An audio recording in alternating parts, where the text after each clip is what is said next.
back to another episode of Soccer Supernova with me, Amy Canavan. Today I'm absolutely delighted to be joined by the former Celtic youth product, Paul Shields. Paul, thank you so much for joining us. How are you? Hey, I'm good, Amy, thanks. Appreciate you inviting me on. Absolutely. How's lockdown been treating you? This one's been alright. The first one I must admit I did find tough.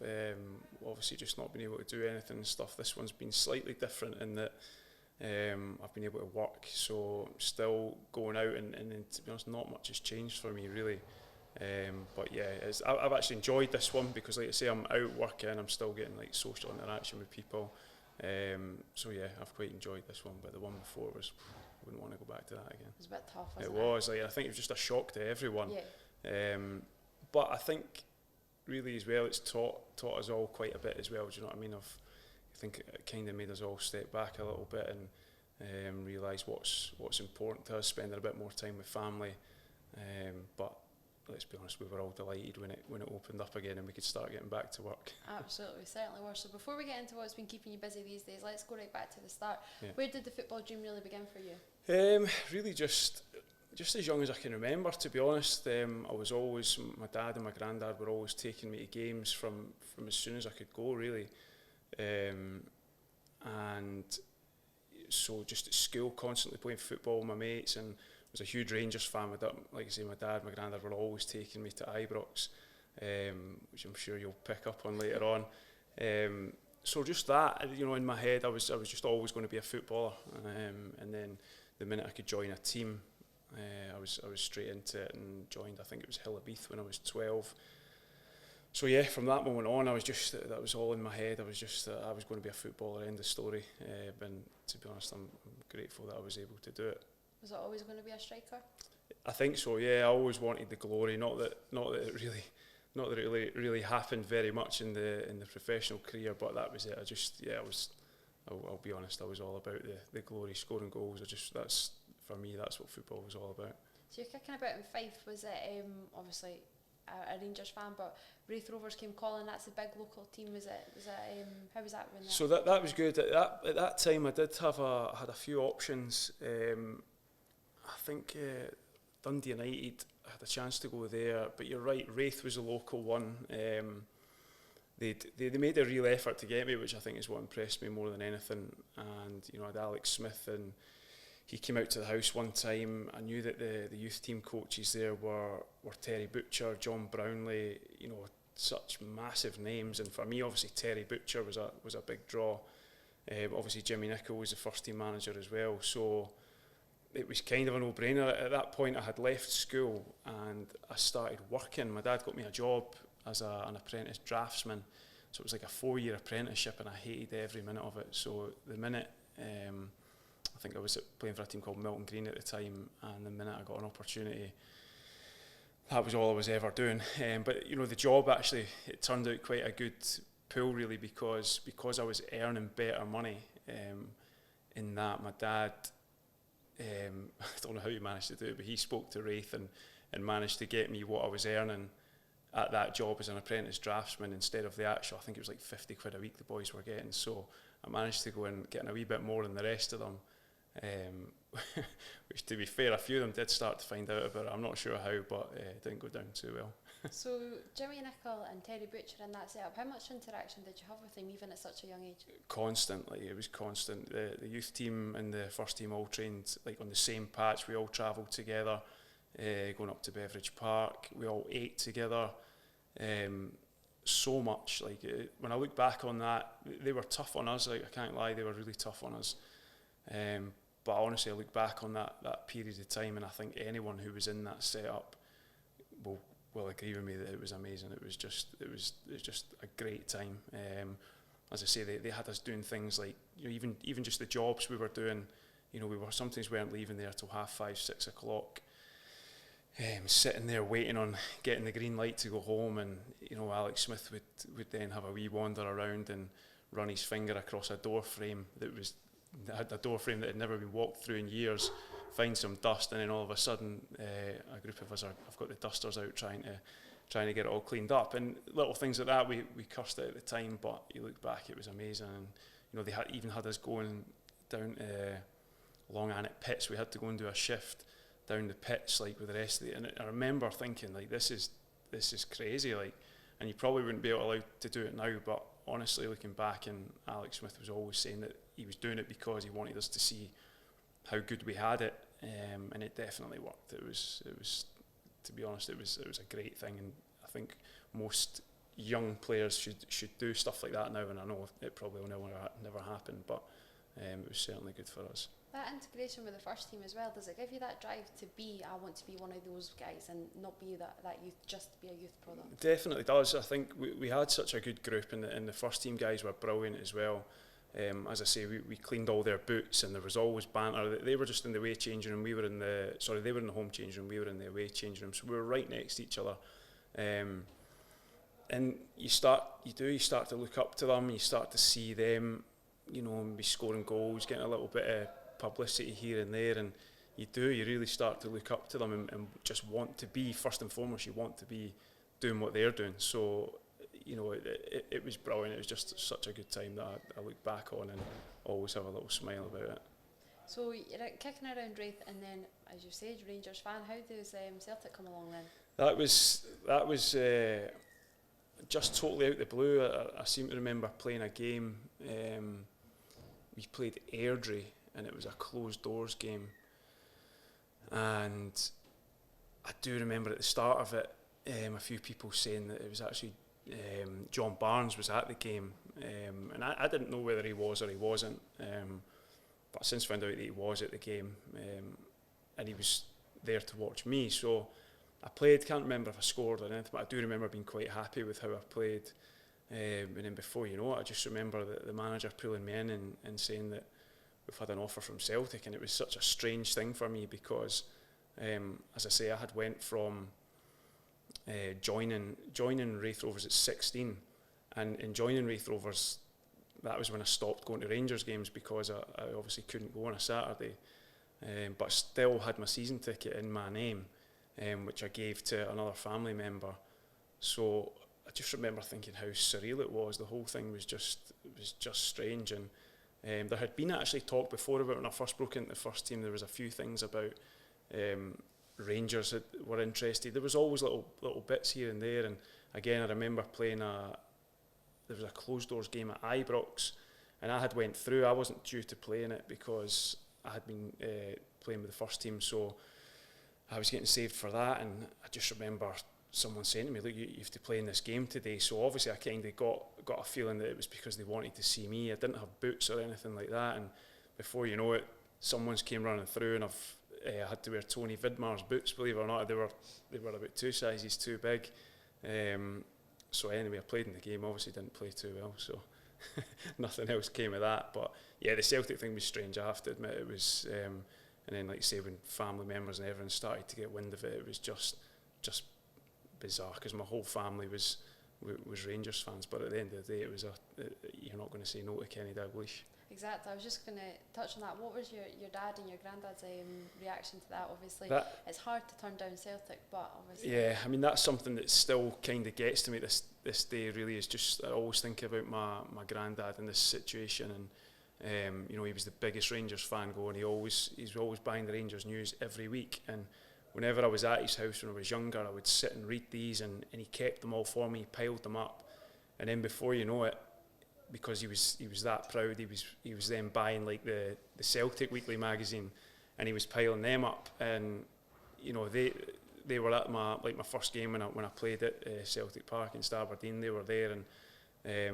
they were proud. Like, I can't lie, they were proud, and it was nice. You know what I mean? It was nice. That's all I think you want when you're younger, is just to obviously make your family proud, especially your dad and your granddad who have been taking you to all these games. But it was a nice moment to see them obviously swallowing their pride a little bit and going to Celtic Park to watch me.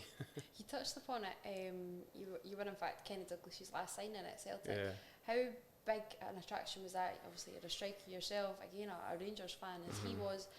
What was that pull like? Huge, and I didn't know.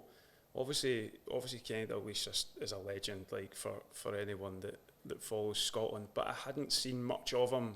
Obviously I was too young, I hadn't, but constantly informed again by dad, granddad, and it did kind of become apparent from them that, you know, you can't say no to this man, like, do you know what I mean? And then obviously meeting him, he just had this aura about him that was incredible, that I just knew I was never saying no to him. It wouldn't have mattered what they offered me or anything like that. I was never saying no to him, and I just, when I look back on it, it's probably unfortunate he wasn't there much longer after I went, and maybe things might have been different, I don't know. But no, I was certainly not saying no to him, and he was a massive pull for me going there. You're walking into Parkhead, and the team there is one of the best in the last 20-25 years, obviously, at Celtic. Your Larsons, your Suttons, your Hartsons. What's it like stepping in and as a young kid and seeing these massive names? Again, really, really surreal in a way, do you know what I mean? Because I was still young, I was still, I think 18 maybe, you know, and young, and like you say, it just seemed like yesterday I was at school and I'm watching these guys, and then to step in and be training with them and seeing the way they worked, and just, you're right, they just had a total aura. But if I'm being totally honest, I think it got the better of me a lot of times, because I was just this kid from Fife, do you know what I mean, who just liked playing football, and then all of a sudden you're, like you say, you're in the real world with these guys, and you're starting to having to think, can I get past these guys, do you know what I mean? And obviously it's a difficult job, a little bit overwhelming at times. Do you believe when you first go in that you do have a chance and there is an opportunity there? Like you say, it's very tough with that front line in front of you, but is there any sort of indication that, wow, I maybe could break through here? That's a good question. I do think that, I think when I first went there, 100% I adopted that attitude.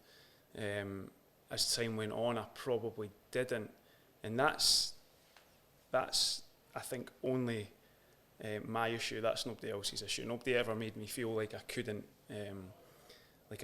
get in with these guys, and you know, I'd already made my debut, and but yeah, you know, I look at guys like Tommy Burns. Tommy Burns spent a hell of a lot of time with like the young guys. He wanted the best for us all the time. He always made us feel like we were the next best things. Like we were going to get in that first team, and I do think, and I totally believed that. I just think it's a sink or swim moment where you're prepared to do the hard work, and I think I look back on it now with total regrets. I think I wish I didn't, and I was always told, like, don't have any regrets in football, but unfortunately that's definitely one of mine, where, you know, I was probably one of the first to leave training and stuff like that, and again, 20 odd years on, if I look at that now, you know, I would change that decision in a heartbeat, but that's just the way it goes. How was the influence of Tommy Burns? Brilliant. I just loved him like everybody did, and you know, he would just notice things in you, and take you aside and just strip everything back to basics for you. Do you know what I mean? And that time he spent with you, the sort of the love that you felt he was giving every one of us, and I just thought he was an amazing person. He really was. And yeah, I mean, I didn't have loads of dealings with him, you know, but it didn't matter who you were. It didn't matter if, like, you know, you were probably someone who wasn't going to make the first team or whatever. He wanted to better you, and I think, again, it's not till he's kind of gone when people from that era, not just myself, will look at that and think, God, he really wanted the best for us. So I think we're all kind of grateful for that. You said that maybe the attitude wasn't the best when you were leaving training a little bit early. Who in that squad was the best trainer at Celtic at that time?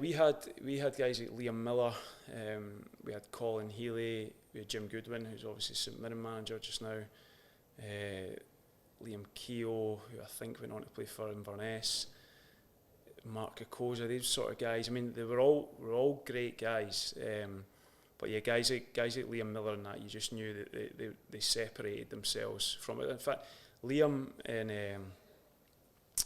Michael Doyle, they two were really friendly, and we kind of all stayed in digs in Hamilton, and we were all kind of similar. And I remember Liam and Doyle going to, I think they went to our house in Denmark on loan, and I don't know what happened to them, but it was almost like they just came back with a completely different attitude, and they almost like really separated themselves from the rest of us, and it paid off because they both went on to have brilliant careers. Obviously, Liam again went to Man United, and you know he was the best of that bunch. I think we all knew he was going to go on to bigger and better things. Absolutely. So when you're at that time and it's not looking likely that you're breaking in, is the loan move a consequence of that, or is it you thinking, I need to go out, try and improve myself to come back and get better? Yeah, a bit of both, to be honest.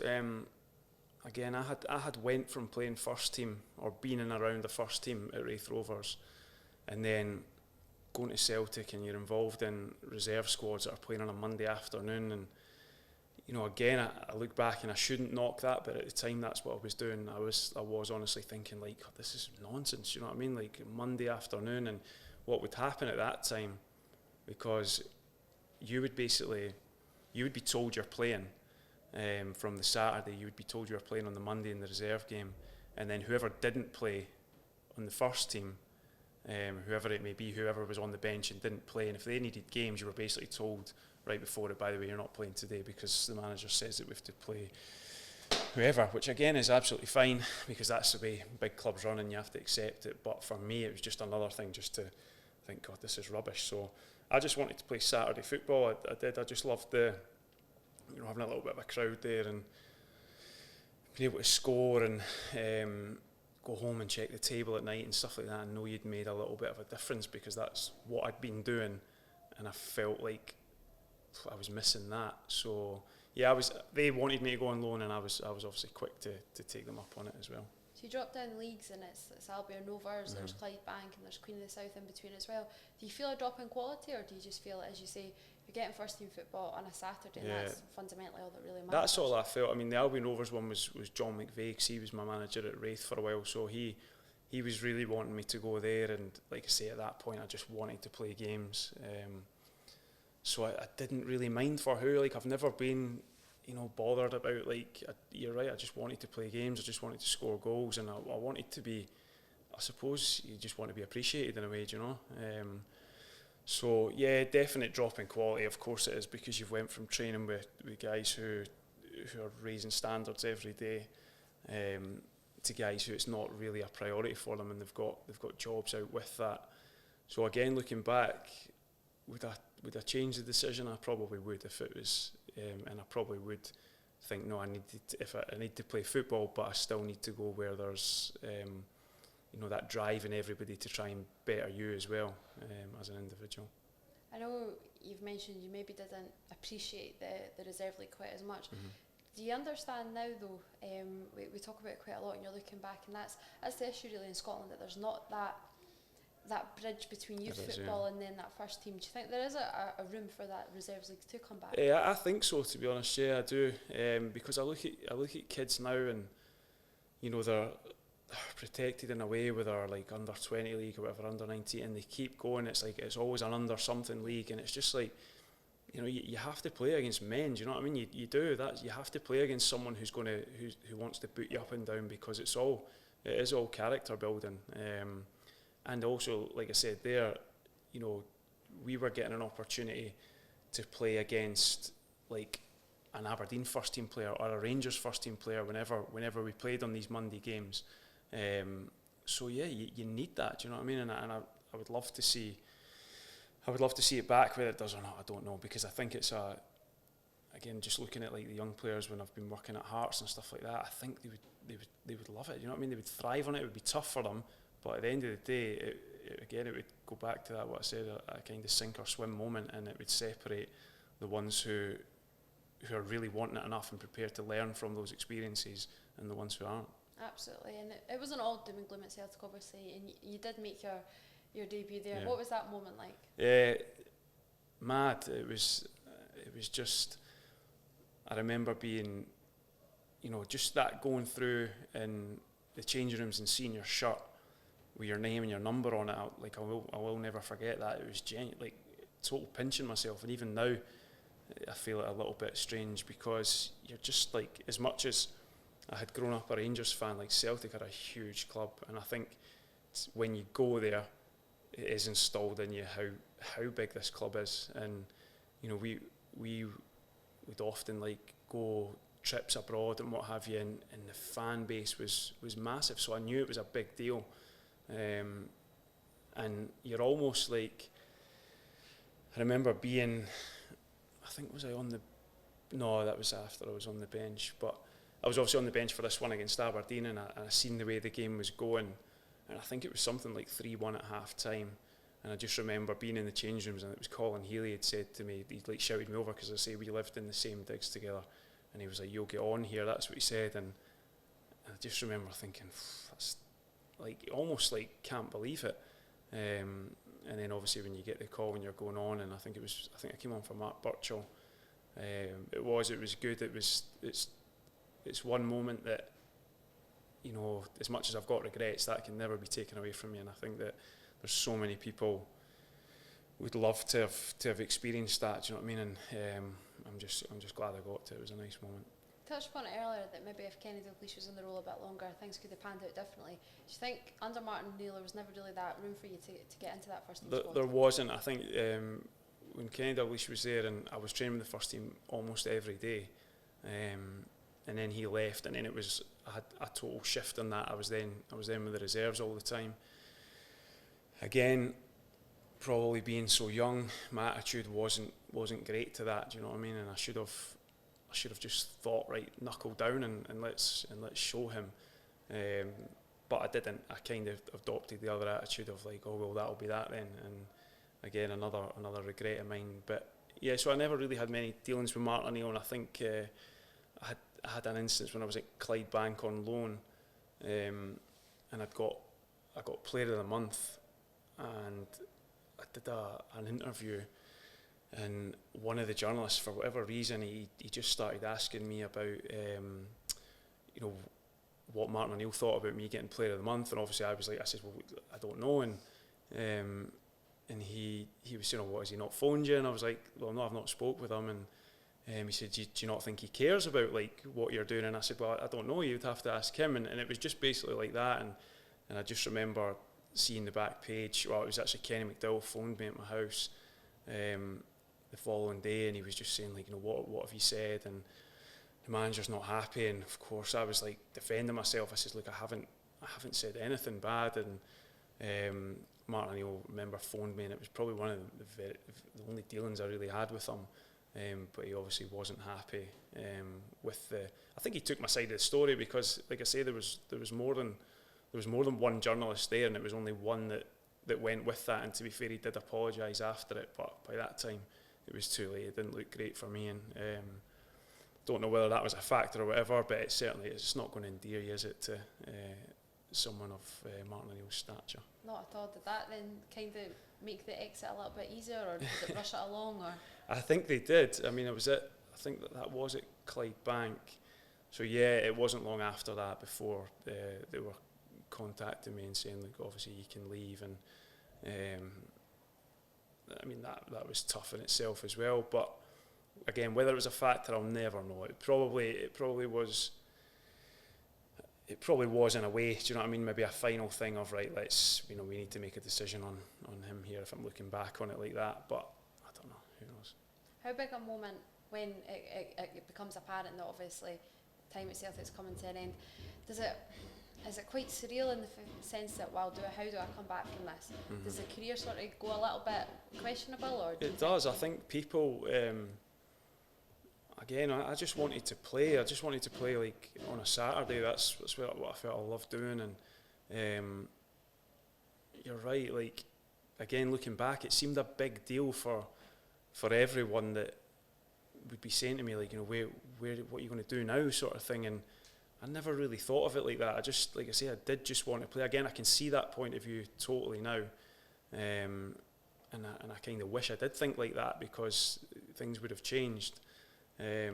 But I remember leaving there actually and feeling a little bit relieved that I wasn't going to have to go in there every day, because it was becoming Groundhog Day. So yeah, I was a bit relieved, and I just wanted to go and play football. Did you find a little bit of joy again then when you signed professionally, obviously, for Clyde? Yeah, so I did. So I went there and really enjoyed it again, because, like I say, it was first team football. You were playing again on the Saturday, and there was big characters as well in the change rooms, like guys like John Potter and Alan Kernham as a manager as well. So I really enjoyed it. It was just great to be back and just be part of a first team. So yeah, I loved it. When you continue your career in those lower leagues, is there a expectation that you think to get back to it? Are you known as the guy who was at Celtic, the guy who was signed by Dalglish? Does it carry around? It did, honestly, it did. Like it was like that, and not for me. I don't think I ever thought of it that way. But you're right, loads of people, and every time, even if you scored a goal for one of these lower league teams, it would always say like ex-Celtic player. It was always coming out all the time. So I do think that a lot of people saw me that way, and it did become a little bit of a burden for me in a way. Do you know what I mean? Because I did just want to play, but I felt like I had to always live up to this expectancy that I always had to. If I'm playing for Clyde or Forfar, that I need to be the one that's on top all the time because I'm an ex-Celtic player and they paid money for me. So I probably started to put myself under a little bit of pressure. How did you enjoy your time up at Forfar? I really enjoyed it actually. It was totally different to what I'd been used to. Obviously it was part-time. I went and got a job alongside it as well, and it was just again another experience that made me probably realise that actually I need to get my head together if I want to continue being full-time football, or if I don't, I need to obviously just accept that. And it really did make me knuckle down and think, actually I don't like this training 2 nights a week, I prefer to do it every day. But again, that's such a terrible decision from my part, because that's an inability to realise. I should have realised long before that would have eventually happened. But I always get there. It's just it's usually a long journey. Is it tough to make that step from full time to part time? Yeah, I get. Yeah, it totally is. And as I say, everything changes from that point on, financially, and your life totally changes because you have to start looking. You're going to get a job. Your training times are totally different now. All of a sudden, you're having your dinner at 4:30, and you're in the car away up the motorway to Forfar. Do you know what I mean? So it's not ideal. But yeah, it's tough, to be honest. It was tough.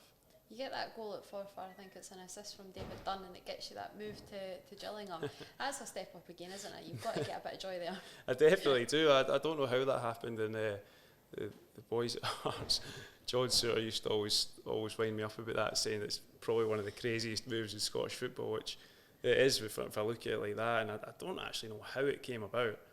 I just know that Neil Cooper, I think, tried to get me at, was it Ross County? I think he tried to get me there, and he ended up going to Gillingham, and for whatever reason they've made contact with whoever, and before you know it, I'm carting down the road to there. So bizarre. Again, I don't know many people that would make a move like that now, unless they were really young and a prospect. So it was Neil Cooper who took you down to So it was Neil Cooper, yeah. I signed for Neil Cooper, and instantly loved him. I think he was just such a nice guy, and unfortunately I feel like I let him down on a few occasions just with behaving quite badly and stuff, which is a total regret of mine as well. But there's a bit of a theme here, I think you can see. But no, it was for him, and I loved him. I thought he was brilliant.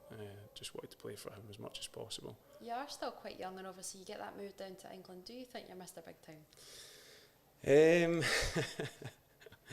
I don't know if I did, to be honest, because again I had just came from having a job. Like, I was working with the council, with like basically cutting grass and chopping down trees and stuff like that. And I remember Neil Cooper saying that when my first game, I think, was against Portsmouth, and I'd played really well. And when he got interviewed, he said something along those lines of like, a few weeks ago he was chopping down trees. And so I never really had it. I wasn't really big time at this point. I'm kind of appreciating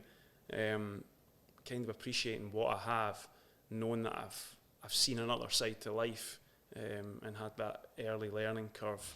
But again, I don't think it made any difference. I probably, as I say, let him down a couple of times just with stupid nights out and stuff, and but it was good, and I don't regret it. I regret a lot of the decisions that I made down there. I was down there myself, didn't have my family with me, and probably was doing things I shouldn't have been. I was just going to ask that. Do you think, being still so young, you've came from Forfar, like you say, it's not a transition many people have made. Do you think the club need to give you more support, or somebody just needs to maybe have that arm around you a little bit more? Possibly, yeah, possibly. I've never actually thought of it like that, and I can't complain. Football is a tough environment, and you are ultimately thrown in the deep end at some point in your life. You can't constantly have people nursing you along. It's tough. So again, maybe that's something that should have happened, but I've no regrets with anyone down there, no problems with anyone down there. They looked after me, they were really good, they got me settled in a house and stuff, and made sure I had a car and stuff like that. They made sure I was all right, and then they brought Stephen Hislop down as well, actually, for just not long after I'd been, so I had another Scotsman there to bounce off as well. So that was matters good. Worse, I know, it actually did. That's the thing, is it actually, I remember being delighted, obviously, that Hizzy was coming down, because it was another Scottish guy, but again, two of us, for whatever reason, probably shouldn't have been allowed out together. Not at all. So obviously then you come back up the road, and it's to Livingston. Yeah. Rangers fan growing up, but just a goal scoring hero in John Robertson. That must have been such an attraction. It was, and again, I think Robbo had tried to get me before I went to Gillingham, and I really wanted to sign for him because of that, because he was a striker. So he kind of kept in touch with me, and I do remember driving up, and I had my oldest boy with me, Jack, and we drove up to Livingston. I think it was a Friday, and I went in and I signed the contract and stuff, and I came back out and I had to drive all the way back down to England, and I just remember thinking to myself, what have I done? And I hate to say that, but I just thought, what have I done? I knew instantly I'd made the wrong decision, and I'd signed the contract. But again, you kind of block it out. You just think, right, this is, you've got to do it, you've got to go. But I'd worked so hard, I felt, to get away from Scotland, and I had a few options in England at the time. But I was a little bit, I don't know if I was homesick. I certainly was saying I was homesick. I was missing my kids more than anything, and probably used that as an excuse of thinking, right, this is the right move. But I'll never forget that feeling of just thinking, I don't know what I've done here. And it went sour pretty quickly, probably because of maybe I wasn't fully invested in it. My time at Gillingham, I was on my own an awful lot, and started to struggle a little bit, just like mentally and stuff, just because of that time I spent constantly on my own in my flat. And I don't think the scars of that had really lifted, and by the time I came back up, I was kind of losing a wee bit of direction again. What did make it initially, just that feeling that knowing it was the wrong move altogether? I think it was just that I very much liked, I liked change. I liked the thought of going sample, and even now I still want to go and like see different environments, like different countries and what have you. I like to sample all that, and I had been at a stage where I had played in pretty much every ground in Scotland. I was at the stage where every time I played against a team, I knew someone from the other team, and often you'd be playing right up against them, and it just, I don't know, it just felt like it was a motivation of mine to get away from that and to try and challenge myself with something else. I got there. The move to Gillingham didn't obviously work out because Neil left again pretty sharpish, and the guy that came in, we didn't really get on great, and I think I still did play a few games for him. But I just worked so hard. I felt like I put in a lot of hard work to get myself away from Scotland. Not that there's anything wrong with playing in Scotland, I just wanted to sample something else. And remember just having a few options, and I was like, no. It always stuck in my mind that Robbo wanted me before I went to Gillingham, and I really wanted to work for him. I just couldn't turn the Gillingham move down. So I think that was he was the draw that kept pulling me back there. As I say, I think I realised pretty early on that it wasn't a great one. How do you look back on your time at Livingston then? Not fondly, to be honest. such a strange club, Livingston, and I still speak to, obviously I've been working up at St Johnstone recently, and I still speak to Murray Davidson quite a few times about the time there. Listen, it was good fun and great bunch of guys, but Livingston was such a strange club at the time. I think they were going through like transitions as well, and the board, and they'd just been relegated as well, so they were kind of in that transition period where they're expecting to go straight back up, but probably there was a few scars from the last couple of seasons, and it just wasn't great. It wasn't that great an atmosphere, to be honest. So you get that move to Sweden.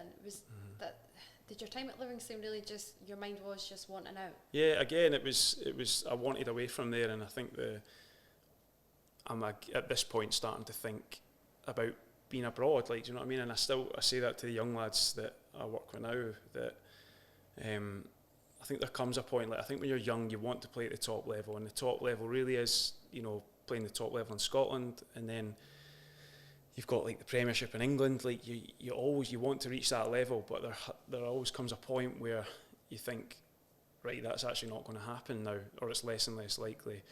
And I always try and say to like the young lads now, I think if you reach that point, I think you should start thinking what else is out there, because you've got an unbelievable opportunity where you can go to these countries, and you're getting paid to be there, and you get to see like a different side of life. Like, there is just far more to life than what goes on just here. So yeah, that move came about, and I jumped at it. I was desperate to go over there, and I think we went for a few days. Me and a boy called Darryl Smiley first. We went for like a few days. It was supposed to be a trial, but they told us like a trial over there is just really to see like how you fit in with the rest of the team. And then we went over for good. It was nice. What was the level like over there? Level was all right. They were in like Division 1 at the time. The level was okay. I would probably liken it maybe to the Championship over here at that time. I think the Championship's got a lot stronger now. So yeah, it was good. Like, again, I was so enthusiastic, and when I feel that inside me, and I always, whenever I went to a new club, I was always desperate to prove that I was the best they had, and it was a kind of theme that carried me everywhere. That when I went, I would always be flying for 5 or 6 games.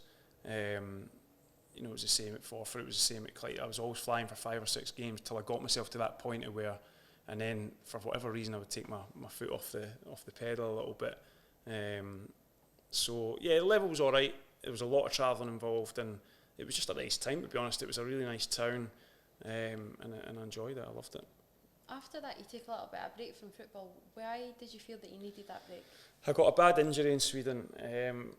I, again at that point, was probably just a little bit disillusioned with football. You were signing like year contracts here and there, and Sweden, although it was great, they weren't great at paying you on time and stuff like that, and you always got paid, but it was always like touch and go. You're always like having to chase them, saying, look, where's this money?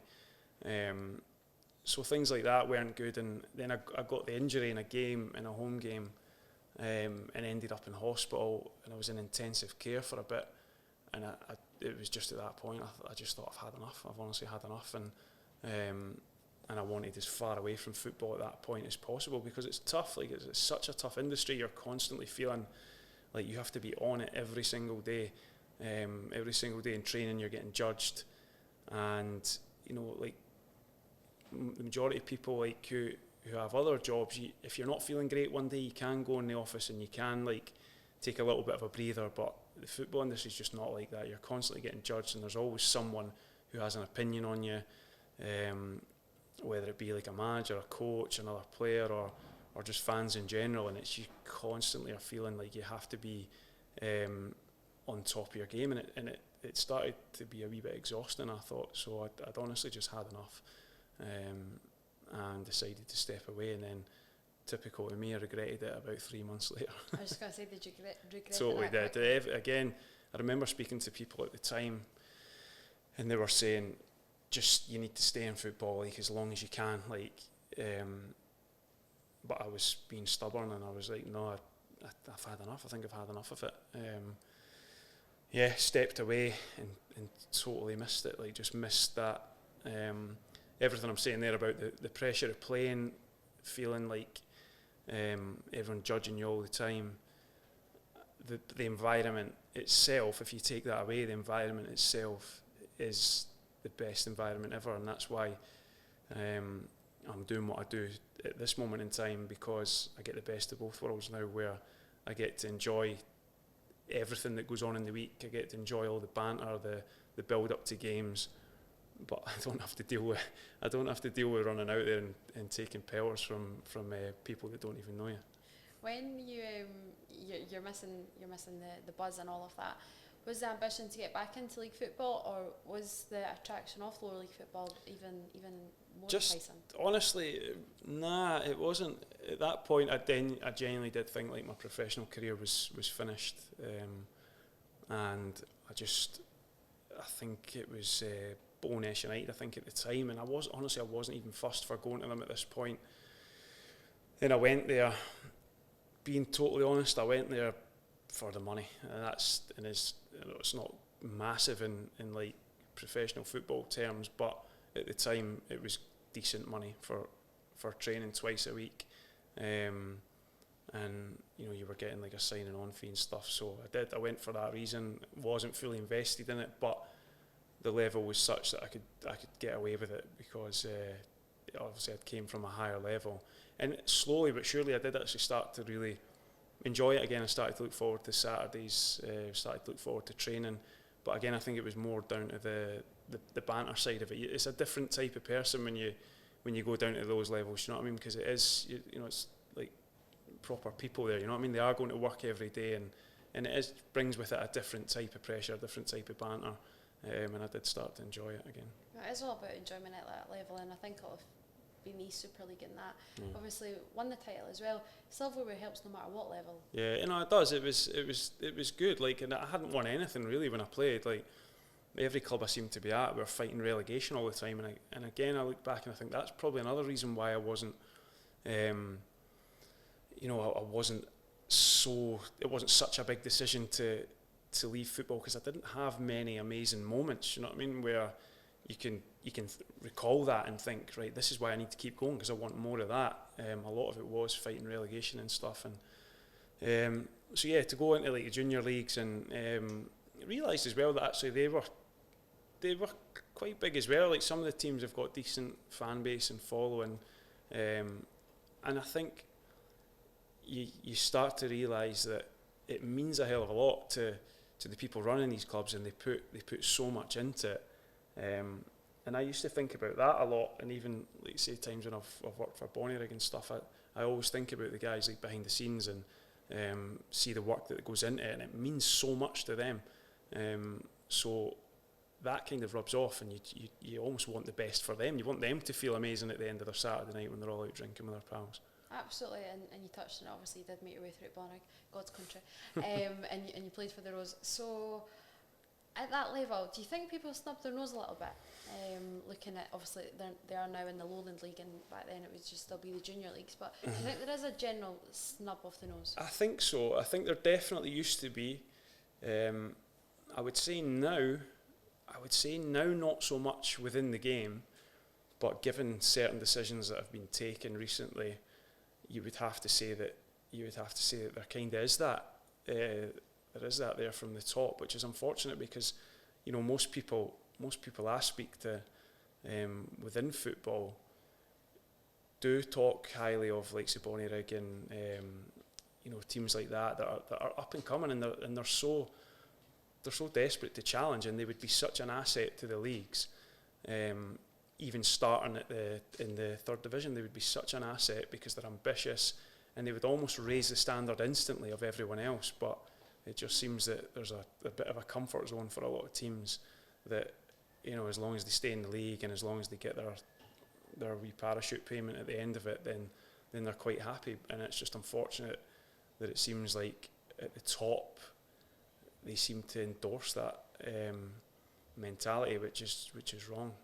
But no, certainly from people within the game, I would say there's a lot of respect for clubs like Bonnyrigg. Obviously, you won a title at Bonnyrigg as well, and I have to ask you, or I will be slated.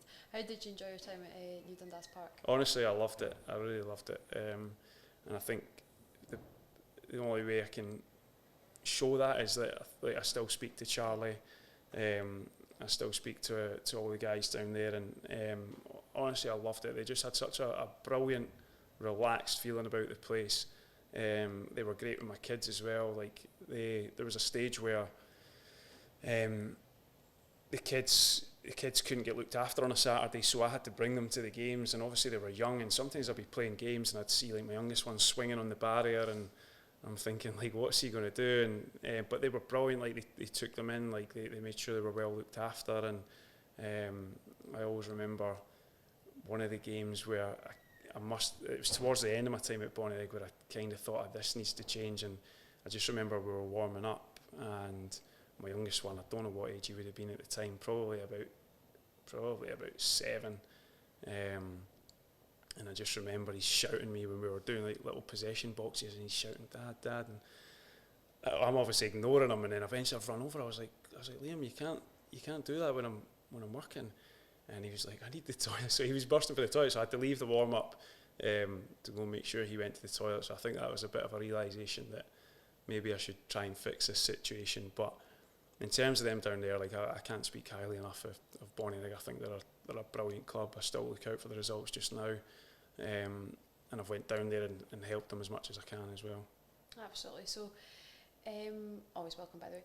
So Bonnyrigg, and then there's Broxburn, and there's Kelly and that as well. Is it just a case of dwindling out the career by that point? It was, yeah. I think it was always coming down to, every time I left a club I was always thinking, right, that's me now, and it always became someone who I knew at a club who would pick up the phone and say, look, any chance you could come, we're looking for a striker, any chance you could come. And it was like I just couldn't say no, so I would just go and do what I could do and try and help as much as I can. And Kelty was exactly the same as that. It was like, it was just down to knowing I knew Tam Courts. I'd played with him years previous, so he had said about coming along, and to be honest, enjoyed it. Like it became quite social, and I knew that's what it was about for me then. I just enjoyed playing the games. I felt like I got a little bit of hunger back. It was almost nice, like working on all through the weekend and getting a chance to take your anger out on some bricklayer on the Saturday. So it was good, and Kelty were good with me as well, because they allowed me to start doing what I'm doing just now as well, and I started doing like a bit behind the scenes with them as well. So that was kind of like my first little start of that. So tell us exactly, what are you doing just now? So now basically I'm a sports masseur, soft tissue therapist. So really lucky, obviously, that I managed to be at a full-time club for like the last 3 years until obviously COVID struck, and unfortunately lost my job. But since then I've just been going in and around clubs, doing bits here and there, and helping where possible. And it's amazing. Like I love it. It's such a good job. As I said before, you get the best of both worlds, in that you're in the environment, and you know, the environment that I love. You get to travel, you get to work in all these big stadiums, and get to see the build up that I think most people would, anyone who likes football would give an arm and a leg to be involved in, and you don't have to deal with the pressure of punters. Like you say, so it's Hearts and St Johnstone, to name but a few. So you're getting that front row seat, aren't you? It is, yeah, it definitely is. And yeah, I've been at St Johnstone now since Christmas. Once or twice a week I go up there, and I've started going at Falkirk just now, and had a few other clubs, and also things are starting to pick up for like the summer now. I've had a few more calls about going to teams in summer, so I'm actually really excited about what might happen. And I just love working with footballers, I really do. Love finding out like what makes them tick, and just trying to help them. And the buzz I get just now when you help someone and they go out and just play well or score a goal, like that for me is worth more than any pay you can get. Is it one of the happiest you've been? At the moment, yeah, definitely is. Definitely is. Like I love it, and as I say, I'm really grateful for the people that have helped me, because without guys like Liam Fox, who obviously helped me get to Hearts, and other guys that I know who have put my name forward for stuff without them. And I think that's important for me to realise, because as much as sometimes I don't look too fondly on football career, probably because of the headspace I was in, I think I do really now look at the people that I've helped. And even when I was with St Johnstone at the cup final a few weeks ago, and they played against Livingston, and now Foxy's the assistant manager at Livingston, so it was such a strange moment to speak to him on the pitch, and I knew fine well, and it's not lost on me, on the fact that I probably wouldn't even be doing that if it wasn't for Foxy helping me get in at Hearts. So it was tough, because obviously I was on the winning team at the end of it, and he was unfortunately on the losing team. So, but you know what, that's just the way it is. Me and him will be pals forever, do you know what I mean? So it's just nice that people have helped and tried to get me in places, and then ultimately when they get you in, it's up to you to do what you do and hope it pays off, and thankfully to this point it has. What was that cup final buzz like?